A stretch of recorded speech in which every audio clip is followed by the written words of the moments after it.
खबरों के सिलसिले को आगे बढ़ाते हुए आपको बताएं कि ईरान ने दोस्ती का हक अदा कर दिया। बदख्वाहों की फैलाई हुई सारी अफवाहें दम तोड़ गईं। गलत फहमियाँ फैलाने की तमाम कोशिशें नाकाम हो गईं।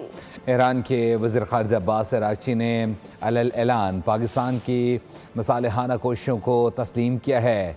अराग़ची ने पाकिस्तान सालसी की कोशिशों पर शुक्रिया भी अदा किया। सोशल मीडिया पोस्ट में पाकिस्तान जिंदाबाद का नारा भी लगा दिया। पाकिस्तान की जानिब से नायब वज़ीर आज़म इसहाक डार ने ईरानी वज़ीर ख़ारजा का जवाबी शुक्रिया भी अदा किया। ईरानी वज़ीर ख़ारजा ने किया बड़ा काम, जहरीली मुहिम चलाने वाले हुए नाकाम। ईरान ने सिफारती सतह पर पाकिस्तान की कोशिशों का एतराफ़ कर लिया। ईरानी वज़ीर ख़ारजा ने वाज़ेह किया कि मुज़ाकरात के लिए इस्लामाबाद जाने से कभी इनकार नहीं किया। अब्बास अराग़ची ने सोशल मीडिया पर ईरानी अवाम की पाकिस्तान से वालिहाना मोहब्बत की वीडियो भी शेयर की। लिखा कि हम जंगबंदी के लिए पाकिस्तान की कोशिशों को सराहते हैं। अमरीकी मीडिया जंगबंदी की खबरों को गलत तरीके से पेश कर रहा है।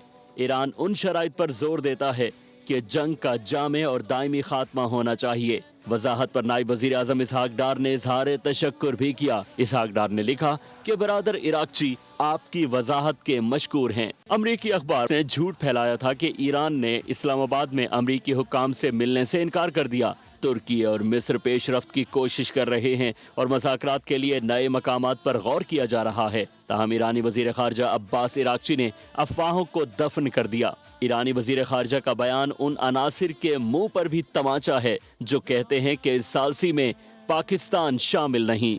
अमरीका और इजराइल के ईरान के तालीमी इदारों पर हमले। ईरानी वज़ीर साइंस एंड टेक्नोलॉजी ने हमलों को इंसानी के खिलाफ जुर्म करार दे दिया है। तेहरान में तबाहशुदा तालीमी इदारों का दौरा भी किया। मीडिया से गुफ्तगू में उन्होंने कहा कि 21वीं सदी में साइंसी और शहरी बुनियादी ढांचे को निशाना बनाना इस बात का सबूत है कि दुश्मन तरक्की के बजाय पत्थर के ज़माने की तरफ लौट चुका है। FC बलोचिस्तान का चमन, किला अब्दुल्ला, गुलिस्तान, लोरालाई समेत दीगर इलाकों में रेस्क्यू ऑपरेशन जारी है। शदीद बारिशों से मुतासरा अवाम और मुसाफिरों को महफूज मकामात पर मुंतकिल किया जा रहा है। न्यूज़ स्टूडियो से फिलहाल के लिए इतना ही। मज़ीद अपडेट्स के लिए विजिट कीजिए bolnews.com। आप देखते रहिए बोल न्यूज़। सब्सक्राइब करें और बेल दबाएं ताकि कोई खबर रह न जाए।